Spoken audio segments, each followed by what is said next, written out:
എൻ്റെ മതം പോലെ തന്നെ, എൻ്റെ ദൈവം പോലെ തന്നെ, എൻ്റെ ആചാരങ്ങൾ പോലെ തന്നെ, എൻ്റെ ദേവാലയ സങ്കല്പം പോലെ തന്നെ ഈ ലോകത്തിലെ സർവമതങ്ങളുടെയും ഈശ്വര സങ്കല്പവും ആചാരങ്ങളും സർവ്വതും ഒരുപോലെ സത്യമെന്ന് ഞാൻ ലോകത്തിനോട് ഉറക്കെ വിളിച്ചു പറയുമ്പോൾ ഹിന്ദു അവൻ്റെ മതബോധനത്തിൻ്റെ രണ്ടാം തട്ടിലേക്ക് ഉയർന്ന് ലോകത്തിലെ സർവമതങ്ങളെയും ഇരു കൈയും നീട്ടി സ്വീകരിക്കും.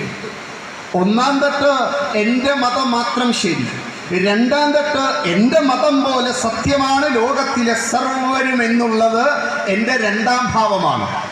വിവേകാനന്ദ സ്വാമി ഇനി പറയുകയാണ്, ഈ ഒന്നാം തട്ട് എന്നുള്ളത് ശൈശവപ്രായമായ ഒരു ശിശുവിൻ്റെ ഭാവമാണ്, ഒരു കുട്ടിയുടെ കുട്ടിത്തമാണ്. എൻ്റെ മതം മാത്രം ശരി, എൻ്റെ മതം മാത്രം മതി, മറ്റുള്ള എല്ലാവരും എൻ്റെ മതത്തിലേക്ക് വന്നു ചേർന്നില്ലെങ്കിൽ ഫത്വ പുറപ്പെടുവിച്ച് ഞങ്ങൾ മതം മാറ്റുകയോ ആട്ടിയോടിക്കുകയോ ചെയ്യുമെന്നുള്ളത് ലോകത്ത് അശാന്തിയുടെ വിത്ത് വിതയ്ക്കുന്നതാണ്. ഈ മതസങ്കല്പമാണ് ലോകത്തിന് അപകടം.